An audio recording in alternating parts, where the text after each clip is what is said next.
রামের আবেগে গোটা দেশ থরথর করে কাঁপতে শুরু করেছে এবং গোটা দেশের লক্ষ্য এখন রাম জন্মভূমি অযোধ্যার দিকে। আগামী 22শে জানুয়ারি সেখানে রামলালার গর্ভগৃহে প্রবেশ, ফলে সারা দেশে একটা প্রবল উচ্ছ্বাসের ঢেউ দেখা যাচ্ছে এবং সেই ঢেউ যে রাজনৈতিক অঙ্কেও মিলবে, সেই ঢেউ যে হিন্দুত্ববাদকেও আরও একাত্ম করবে, সেই ব্যাপারে কার্যত সকল রাজনৈতিক পর্যবেক্ষক একমত হয়ে গেছেন। কিন্তু সেই রামের ঢেউ যে বাংলাতেও এতখানি এফেক্ট করবে সেটা বোধহয় স্বয়ং মমতা বন্দ্যোপাধ্যায়ও বুঝতে পারেননি। আর তাই সেই রামের ঢেউ বাংলাতে আটকাবার জন্য তিনি মরিয়া হয়ে গেছেন। 22শে জানুয়ারি যেখানে সারা দেশ প্রায় সকলেই ছুটির আমেজ দিতে চাইছে, রামলালার এই গর্ভগৃহে তার ফেরত আসা, সেটাকে সেলিব্রেট করতে চাইছে, সেখানে বাংলায় তিনি করবেন সংহতি মিছিল।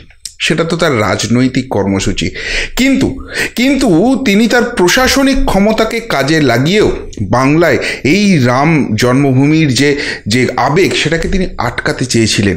আর সেটা করতে গিয়ে কি শেষে হিতে বিপরীত হতে চলেছে? যে ধাক্কাটা তিনি খেতে চলেছেন, জীবনের সবথেকে বড় ভুলটা কি সেইখানে তিনি করে ফেললেন? আজকের পর কিন্তু সেই প্রশ্ন উঠে গেল দুয়ারে সরকারের মতো যে কর্মসূচি তিনি করতে চেয়েছিলেন, জনসংযোগ কর্মসূচি, সেটা কি আসলে রামের এই আবেগকে আটকাবার চেষ্টা?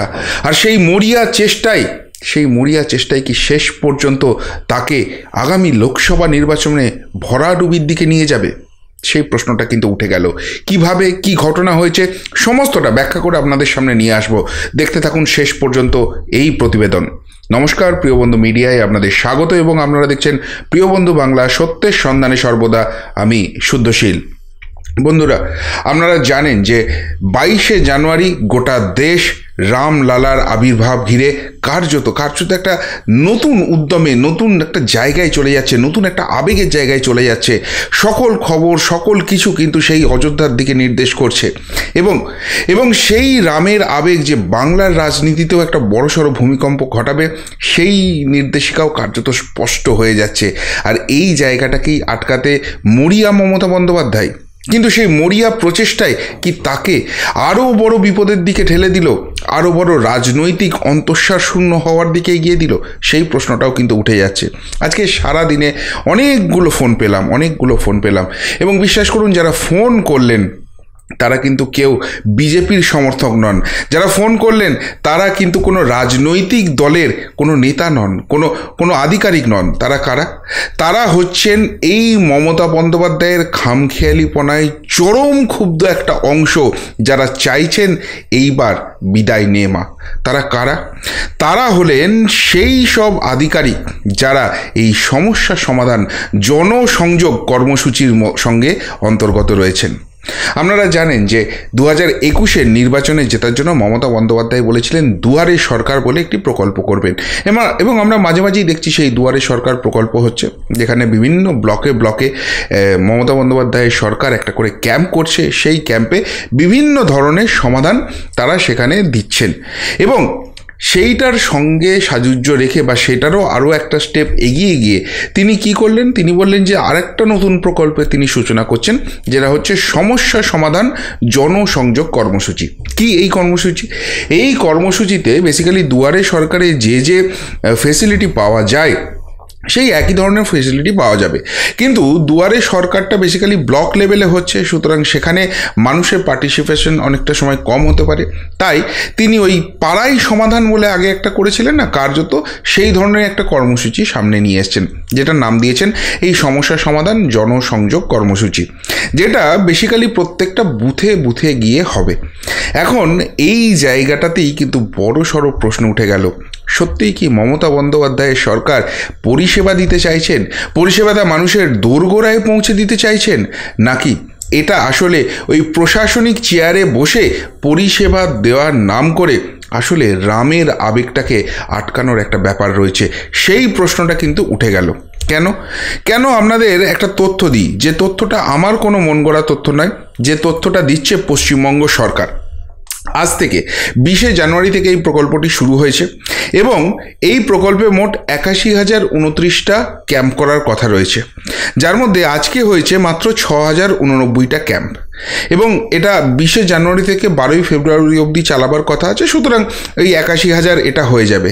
কিন্তু যেটা পাড়ায় পাড়ায় সমাধান বলা হচ্ছে বা বুথে গিয়ে সমাধান বলা হচ্ছে, পশ্চিমবঙ্গে তো এখন 1 লক্ষের কাছাকাছি বুথ রয়েছে, সেখানে এই 81,029 করে সবকটা বুথ কভার করা যাবে? মনে হয়তো না।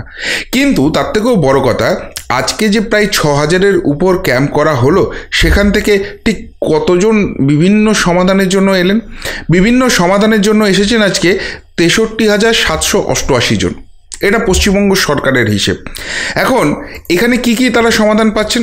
লক্ষ্মীর ভাণ্ডার, ভবিষ্যৎ ক্রেডিট কার্ড, খাদ্যসাথী, স্বাস্থ্যসাথী, প্রতিবন্ধকতার শংসাপত্র, কাস্ট সার্টিফিকেট, মেধাশ্রী, শিক্ষাশ্রী, কন্যাশ্রী, রূপশ্রী, যতশ্রী, বিশ্রী, সব কিছু আছে, সমস্ত কিছু, স্টুডেন্ট ক্রেডিট কার্ড, মৎস্যজীবী নিবন্ধীকরণ, পাট্টার জন্য আবেদন, বার্ধক্য ভাতা, সমস্ত কিছু এখানে তারা করছেন। খুব ভালো কথা। এইবার প্রশ্নটা যেটা উঠছে সেটা হচ্ছে যে এই প্রকল্প দুয়ারে সরকার 15ই জানুয়ারি শেষ হয়েছে, জাস্ট 5 দিন আগে, 5 দিন আগেও না, 4 দিন আগে। তার 5 দিনের মাথাতে আবার এই সমস্যা সমাধান জনসংযোগ কর্মসূচি করার কি দরকার আছে? এই যে জায়গাটা, এটার মেন উদ্দেশ্যটা এইটা নয় তো যে 20শে জানুয়ারি থেকে শুরু করে দাও, মানুষ তাহলে তাদের যেসব প্রবলেমগুলো আছে সেইগুলো করতে এইসব ক্যাম্পে যাবে।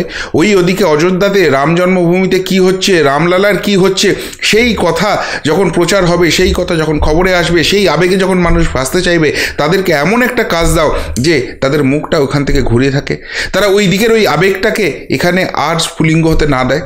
সেইটার জন্যই কি এই কার্যটা করা হচ্ছে? এই প্রশ্নটা নাম্বার 1 উঠে যাচ্ছে, এবং তার জলজ্যান্ত প্রমাণ হচ্ছে আজকের এই মাত্র 63,000 পাওয়া সারা পশ্চিমবঙ্গ থেকে। ভাবুন তো, গোটা পশ্চিমবঙ্গে 10 কোটির উপর বেশি মানুষ বসবাস করে, সেখানে মাত্র 63,000-এর কাছাকাছি কেস, অর্থাৎ গড়ে একটা ক্যাম্পে 10 জন 10.5 জন মতো করে এসেছেন। আচ্ছা, 10 জনের যদিও করতে পারেন সেটাও ভালো ব্যাপার, মেনে নিলাম। এইবার যেটা সবথেকে বড় প্রশ্ন উঠছে সেটা এই 22 তারিখে রাম জন্মভূমি, ঠিক তার পরের দিনই 23শে জানুয়ারি বাঙালির কাছে বড় আবেগের দিন, বড় গর্বের দিন।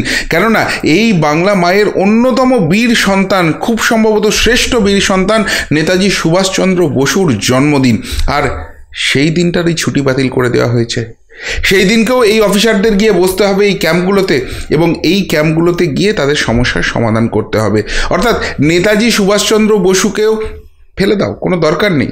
রাজনৈতিকভাবে তার কোনো দরকার নেই। এখন দরকার ওই 22 তারিখের পর 23 তারিখ, 22 তারিখ রামলালার উদ্বোধন হয়ে যাবে, তারপরই 23 তারিখ সারা দেশ, সারা রাজ্য সেলিব্রেশনে মাতবে। সেই জায়গাটা থেকে আরও 5টা মানুষ প্রভাবিত হবে। তাই সেদিনকেও ওই কর্মসূচি রাখো, যাতে সাধারণ মানুষ সেখানে এনগেজ থাকে আর এইসব অফিসিয়ালরাও সেখানে এনগেজ থাকে। সেই রকম কোনো ব্যাপার নয় তো? এই প্রশ্নটা কিন্তু উঠতে শুরু করে দিয়েছে, বিরোধীরা এই নিয়ে প্রশ্ন করছেন, এবং প্রশ্ন করছেন ওই অফিসাররাও। আজকে এই যে ফোন কলগুলো পেয়েছিলাম, তার একটা মজার ঘটনা আপনাদের বলি। এক ভদ্রলোক বললেন, মুর্শিদাবাদ থেকে ফোন করেছিলেন, তিনি জানালেন যে সারা দিন তারা বসে আছেন এবং মাছি তাড়িয়েছেন।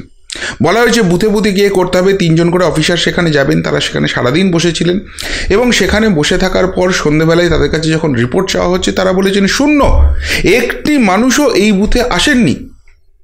এবার সেই জায়গা থেকে প্রশাসনিক মহলের একদম উপরি ভাগ থেকে তাদের কাছে প্রেশার আসছে যে ওসব কিছু জানি না, ফুটপ্রিন্টস, মানে আপনারা যদি ওই যে এগিয়ে বাংলা যে ওয়েবসাইট আছে, গভর্নমেন্টের যে ওয়েবসাইট আছে, সেখানে যদি যান, একটা কেসকে ফুটপ্রিন্টস বলা হচ্ছে, মানে চিহ্ন, কতগুলো এখানে কতজন কেস রেজিস্টার করেছে। বলছে এই ফুটপ্রিন্টস 0 কেন এসেছে, তোমরা কিছু না কিছু এখানে পাঠাও। বলে ভাই, আমরা বুথে গিয়ে বসে আছি, কেউ যদি সেখানে না আসে আমরা কি করব? আমরা কি মানুষের বাড়ি বাড়ি গিয়ে টেনে নিয়ে আসবো, গো তোমার কিছু প্রবলেম আছে গো, তোমার কিছু প্রবলেম আছে গো, তোমার কিছু প্রবলেম আছে গো? এইভাবে আমাদের করতে হবে?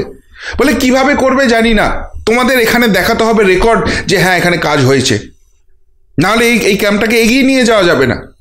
এখন তারা পড়েছে নাতান্তরে যে আমরা করবোটা কি? আমাদের যে ডিউটি দেওয়া বলা হয়েছে, আমাদের রাম আবেগ আমরা সরিয়ে রাখছি। 22 তারিখ ঠিক আছে, আমরা কাজ করব। 23শে জানুয়ারি নেতাজি সুভাষচন্দ্র বসুর জন্মদিন, আমাদের কাছে একটা আবেগের দিন, ঠিক আছে, আমরা কাজ করব, আমরা সরিয়ে রাখছি, সরকারি দায়িত্ব আমরা পালন করব। কিন্তু কেউ যদি সেখানে রেজিস্টার করতে না আসে, আমরা কোথা থেকে পাবো? এবং শুধুমাত্র তাই নয়, এখানে যে ফলস কেস বসিয়ে দেবে সেটাও তো সম্ভব নয়, কেননা যেগুলো যাবে সেই রিপোর্ট সরাসরি নবান্নে যাবে এবং 15ই ফেব্রুয়ারি সেই লিস্ট হবে। এবং চারিদিকে যেভাবে ইডি সিবিআই ঘুরে বেড়াচ্ছে, বিভিন্ন তদন্ত হচ্ছে এবং হাইকোর্ট সেখানে নির্দেশ দিচ্ছে, এখানে যদি এই ধরনের কোনো গুলগাপ্পা হয় সেটা ভবিষ্যতে বৃহত্তর কোনো তদন্তের আওতায় আসবে কিনা এবং তার জন্য তারা মুশকিলে পড়বেন কিনা তারা জানেন না। অর্থাৎ একটা সরকারি প্রকল্প হচ্ছে যেটা বেসিক্যালি ফ্লপ। 15 তারিখ দুয়ারে সরকার শেষ হয়েছে, তারই এক্সটেন্ডেড ভার্সন 20 তারিখ থেকে শুরু করে দেওয়া হয়েছে, যাতে রাম মন্দিরের এই ব্যাপারটাকে এড়িয়ে যাওয়া যায়, এটাকে আড়াল করা যায়, মানুষ যাতে ওই দিকে কোনো রকম কনসেন্ট্রেট করতে না পারে। আর তার ফলে সেখানে লোক হচ্ছে না। এত তাড়াতাড়ি দুটো একই রকমের প্রকল্প হলে সেখানে লোক হবে কি করে? প্রবলেম না থাকলেও খুঁজে খুঁজে প্রবলেম নিয়ে আসতে হবে। তখন নাকি উপরি মহল থেকে যে নির্দেশ এসছে সেটা আরও মারাত্মক। বলে, আপনারা চেয়ার টেবিলে কেন বসে আছেন? আপনাদের মাটিতে মাদুর পেতে, চাটাই পেতে বসে মানুষকে বোঝাতে হবে। বলে, আরে আমরা বোঝাবোটা কি সেটাই তো আমরা বুঝতে পারছি না। আমরা চাটাই পেতে, মাদুর পেতে মাটিতে বসবো কেন? আর বসে আমরা মানুষকে বোঝাবোটা কি? তাহলে কি ওই স্কুলের যে ছেলে মেয়েগুলো আছে তাদেরকে ধরে ধরে এনে বোঝাবো? কি বোঝাবো? কোনো প্রশ্নের কিন্তু উত্তর নেই। বলে, ওসব জানি না, মাটিতে বসে এটা করতে হবে, চেয়ার টেবিলে বসা যাবে না। কি অদ্ভুত যুক্তি! মানে আমরা দেখেছি তো এই বিভিন্ন রাজনৈতিক যখন ভোট টোট আসে, রাজনৈতিক দলের নেতারা, বিশেষ করে আমরা দেখেছি এই শাসক দলের ক্ষেত্রেই চাটাই বৈঠক করতে হবে। কেননা মানুষের সঙ্গে আমরা একসঙ্গে বসে আছি। দেখো, তোমাদের সঙ্গে আমাদের কোনো ডিফারেন্স নেই, নেতারা আর তোমরা সাধারণ মানুষ একই, আর তাই আমাদের সঙ্গে তোমরা থাকো, আমাদেরকে তোমরা ভোটটা দাও। এই ধরনের জিনিস করতে বলছে। মানে এই কর্মীরা এতখানি ক্ষুব্ধ, তারা বলছেন যে এবার তো আমাদের হাতে ওই রাজনৈতিক লিফলেটগুলো ধরিয়ে দিতে পারে বাড়ি বাড়ি বিলি করার জন্য। এর বাইরে তো আর কোনো কাজ পড়ে নেই এখন। যেটা মূল কাজ, সেই কাজগুলো সরকারি কাজ ডকাই উঠেছে, শিক্ষা ডকে উঠেছে। এখন শুধু করতে হবে এই সমস্যা সমাধান, জনসংযোগ কর্মসূচি। একেই কিছুদিন আগে এই দুয়ারে সরকারের এক্সট্রা ঝক্কি তারা মাথায় নিয়েছেন, তাতেই তারা ক্ষিপ্ত হয়ে আছেন। তার উপরে তাদের প্রাপ্য ডিএটা দিচ্ছে না, ডিএ মারা সরকার বলে এই মমতা সরকারের গায়ে দাগ পড়ে গেছে। তার উপরে এই জনসংযোগ কর্মসূচি করতে হচ্ছে যেখানে তাদের প্রাপ্য ছুটিগুলো চলে যাচ্ছে। রাম আবেগ চাইলেও তারা ভাসতে পারছেন না। আর তার থেকেও বড় কথা, সেখানে গিয়ে নিটফল হচ্ছে শূন্য, বিগ জিরো, কেউ আসছে না। আর তারপর বলা হচ্ছে তাদেরকে নাকি মানুষকে বোঝাতে হবে। কি বোঝাতে হবে সেটাই কেউ জানে না। কি অদ্ভুত একটা সরকার চলছে, কি অদ্ভুত একটা নৈরাজ্য চলছে। ফলে ক্ষোভে তারা ফেটে পড়ছেন এবং তারা বলছেন যে এই অন্যায়, এই অত্যাচার আর নেওয়া যাচ্ছে না। সরকারি চাকরি করি বলে যা খুশি তাই চলবে আমাদের উপরে। আমাদের কোনো লাইফ নেই, আমাদের কোনো আবেগ নেই, আমাদের জন্য কোনো ছুটি নেই, আমাদের প্রাপ্যটা অবধি দিতে পারে না এই সরকার। আর তার উপরে জোর করে এগুলো চাপিয়ে দিচ্ছে। এই সরকারকে বিদায় জানাতে হবে। এই সরকার যতদিন না যাবে, বাস্তবের মাটি থেকে এদের পা অনেক দিন আগে উঠে গেছে। বাস্তবটা এরা বোঝে না। আর তার ফলে পরিষেবার নামে যেটা হচ্ছে সেটা আদতে কি পরিষেবা, নাকি কোথাও গিয়ে অত্যাচার হয়ে যাচ্ছে? এর জবাবটা কিন্তু খুব তাড়াতাড়ি দেওয়াটা খুব দরকার। এই কথা তারা বলছেন, তারা কিন্তু ফুঁসছেন। ফলে এই সমস্যা সমাধান, জনসংযোগ কর্মসূচির নামে যে পরিষেবার চেষ্টা করছেন নবান্ন থেকে মমতা বন্দ্যোপাধ্যায়, আখেরে সেটাই কি হিতে বিপরীত হয়ে তার দিকে ফেরত আসতে চলেছে? এর মাসুল করাই গণ্ডায় কি আগামী লোকসভা নির্বাচনে তাকে দিতে হবে? সেই প্রশ্নটা কিন্তু আজকের পর উঠে গেল। এবং তার থেকেও বড় কথা, এই সমস্যা সমাধান, জনসংযোগের যে রেকর্ড, অফিসিয়াল রেকর্ড নবান্ন থেকে শোকেস করা হচ্ছে, তার অবস্থা বড় দুর্বিষহ। সেইটা একটা ফ্লপ কর্মসূচি, তার রেকর্ডই বলে দিচ্ছে। তাহলে আগামী দিনে এর ভবিষ্যৎটা কি হবে? আর এর ভবিষ্যৎ যদি শূন্য হয়, তাহলে কি সত্যি রাম আবেগকে আটকাতেই জোর করে এই রকম একটা কর্মসূচির পরিকল্পনা তিনি করেছিলেন? প্রশাসনিক ক্ষমতাকে কাজে লাগিয়ে তার রাজনৈতিক জায়গাটা তিনি পরিপূর্ণ করতে চেয়েছিলেন, যেটা সাধারণ মানুষের নিজস্ব ভাবাবেগে আঘাত দিচ্ছে? এই প্রশ্ন যদি উঠতে শুরু করে, লোকসভা ভোট কিন্তু তার জন্য বড় বিড়ম্বনার হতে যাচ্ছে, এমনটাই কিন্তু মনে করছে সংশ্লিষ্ট মহল। কি বলবেন বন্ধুরা মাননীয় মুখ্যমন্ত্রীর এই প্রকল্প নিয়ে? দুয়ারে সরকার শেষ হওয়ার 4 দিনের মাথায় এই রকম একটা প্রকল্প শুরু করে নেওয়া নিয়ে চাটাই বৈঠক করতে হবে, এরকম অর্ডার উপরি মহল থেকে আসা নিয়ে, এবং ক্যাম্পে বসে মাছি তাড়ানো, কোনো রিপোর্ট জমা না পড়া এই আধিকারিকদের মনের ক্ষোভ নিয়ে। যদি কিছু বলার থাকে অবশ্যই কমেন্ট বক্সে কমেন্ট করে জানাবেন। এখনকার মতো এখানেই শেষ করলাম। ফেরত আসছি নতুন প্রতিবেদন নিয়ে খুব তাড়াতাড়ি। ভালো থাকবেন, সাথে থাকবেন, পাশে থাকবেন। নমস্কার।